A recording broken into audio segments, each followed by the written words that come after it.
बचपन, 55 और 95 हर उम्र के लिए यकसा मुफीद। मफाद आम्मा का आलम बरदार। जरूर सब्सक्राइब करें, लाइक करें, शेयर करें और बेल आइकन प्रेस करना न भूलें। Rabbani the scholar YouTube channel. Shahzad Bakhsh साहब यकीनन अपने दिली जज्बात में अपने कर्म का भी इजहार कर रहे थे और वाकई में वक्त की ज़रूरत है कि हम अदब नवाज़ों की जो अंजुमनें यहाँ पर मालेगांव शहर में चल रही है उसको और ताकत बख्शें और एक दूसरे की हौसला अफजाई के साथ साथ जो है एक अच्छा माहौल, एक अदबी माहौल को परवान चढ़ाने की कोशिश करें। आइए मैं अगले मुकर्रर की हैसियत से हमारे दरमियान मौजूद डॉक्टर शहरोज खावा साहब से इल्तिमास करता हूं कि तशरीफ लाएं और चंद कलमात अदा करें। सूख जाएगा ये बहता हुआ दरिया शहरोज, सूख जाएगा ये बहता हुआ दरिया शहरोज, टूट जाएगा भरम मौजे बला का एक दिन। हम देख रहे हैं कि हमारे दरमियान से हमारे शहर की बहुत सारी अदबी शख्सियात, बड़ी शख्सियात उनसे जुदा हो रही है। मजीद अनवर साहब से मेरी एक मुलाकात थी, नाम हमेशा सुना था, आरजू लाइब्रेरी में देखना होता था और वही एक बात है कि सुर्ख रुमाल वालों से उनका तारुफ हुआ था। इत्तेफाक से पिछले साल इब्न आदम साहब ने सुर्ख रुमाल वाले उनको कहीं से किताब मिली, वो ला के जब मुझको बताया, मैं देखा तो मैं हैरान था। यानी एक अलग असलूब है, एक अजीब कैफियत उनकी। हर अफसाने में या तो सुबह का मंजर है, ये शाम का मंजर, यानी एक मिलाप का वक्त है, कुछ वादे नहीं होते। एक अजीब बेचैनी है, वो जो उनके अंदर रही होगी वही सब उन तहरीरों में आई है। मैंने 4-5 अफसाने पढ़े थे और मेरे खुसूसियत दिलचस्पी पैदा हुई थी कि इस पर कुछ होना चाहिए। हम लोग पिछले रमज़ान में उनसे मुलाकात की थी। इत्तेफाक ऐसा कि जब चाह बात करना तो उनकी कंडीशन ही नहीं थी कि वो हमसे बात कर सकें। बड़ी मुश्किल से कुछ बोलते थे, एक दो हर्फ निकलता था, फिर हम बात पूरी करते थे। होश आवाज़ बिल्कुल अच्छे थे और हमेशा कल का रहेगा कि जब चाहा तो हम गुफ्तगू नहीं कर सके, कोई बात नहीं हो सकी। तो खैर अल्लाह को जो मंजूर था, अब ज़रूरी ये है कि हम उनके लिए और उनके तख्लीक़ात के ताल्लुक से क्या कर सकते हैं। अभी ताहिर भाई ने कही, अगर आपने इस ताल्लुक से बात की तो मैं यही चाहूँगा कि जो भी है, जो हमारे असातिज़ा हमसे जुदा हो रहे हैं, उनके ऊपर कुछ काम हो, कुछ उसे बाकी किसी भी पहलू से, किसी भी नहज पर उसे बाकी रखा जाए, उन पर गुफ्तगू की जाए, उसे दोबारा प्रेरित किया जाए। अब मैं समझता हूँ कि अभी जितना भी मैं थोड़ा थोड़ा पढ़ा उसमें से नैयर मसूद साहब थे, जिनका एक अलग अंदाज है। और इतने सारे भीड़ में मजीद अनवर साहब एक अलग कैफियत की उनकी तख्लीकात हैं और अफसाने ही मैं से वो पढ़ सका हूँ। मेरी ख्वाहिश है कि उनके ऊपर कुछ काम होना चाहिए, आज वो हमारे बीच दरमियान में नहीं है। और दूसरी मुलाकात की तमन्ना थी, लेकिन उससे पहले ही यार यही हुआ कि 2 दिन के बाद ताल्लुक से पता चला कि वो नहीं रहे। तो मैं बस दुआ गो हूँ कि अल्लाह उनकी मग़फ़िरत करवट करो जन्नत। हमारे दरमियान अदारे नसीर अदब के joint secretary Imran Jameel sir मौजूद हैं।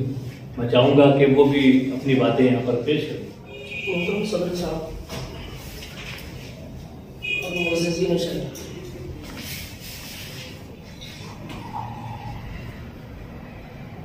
मजीद अनवर साहब से मेरी पहली मुलाकात ताहिर अंजुम सिद्दीकी के जरिए हुई थी, तकरीबन 10-15 साल पहले की बात है। उनकी शख्सियत पर और उनकी तख्लीक़ात पर, उनके जो भी तख्लीकी वस्फ़ रहा है, पेशरा मुकर्रिरीन ने सबका अहाता बहुत बखूबी किया।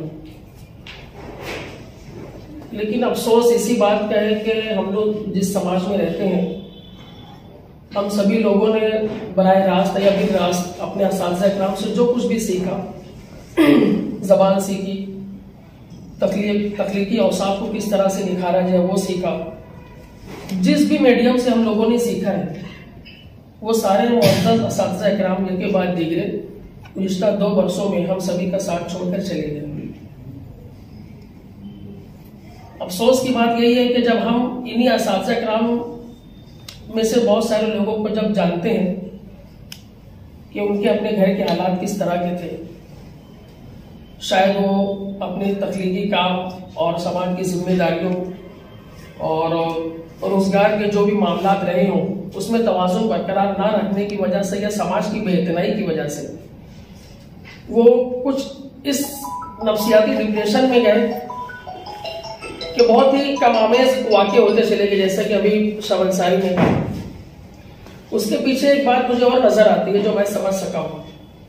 बहुत सारे ऐसे मुसन्निफीन, अफसाना निगार और नावल निगार रहे हैं जिनमें तख्लीकी वस्फ को इस कदर आला रहा कि जब उनके पास जब एक विजदानी कैफियत तारी होती है, एक अलहामी कैफियत होती है मौज़ूआत की और तख्लीकात के ताल्लुक से, जब वो उसको बरतते हैं या जब वो चाहते हैं कि ऐसे मौज़ूआत पर उनसे कोई बात करने वाला मिले जो उनके ही उनसा ही मिजाज शनास हो, मौज़ूआत का जवाब शनास हो इस तरह से, तो उनको जल्दी कोई मिलता नहीं। तो किससे बात करें ऐसे मौज़ूआत पर?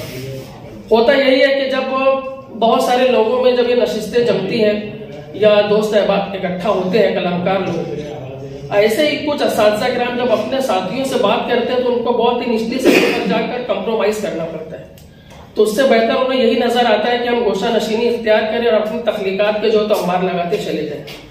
और माशाल्लाह हम लोगों ने ये देखा कि मालेगांव का अदब इस मामले में जो है तो बहुत ही ज्यादा रिच से रिच होता चला गया, बहुत ही बेहतर होता चला गया।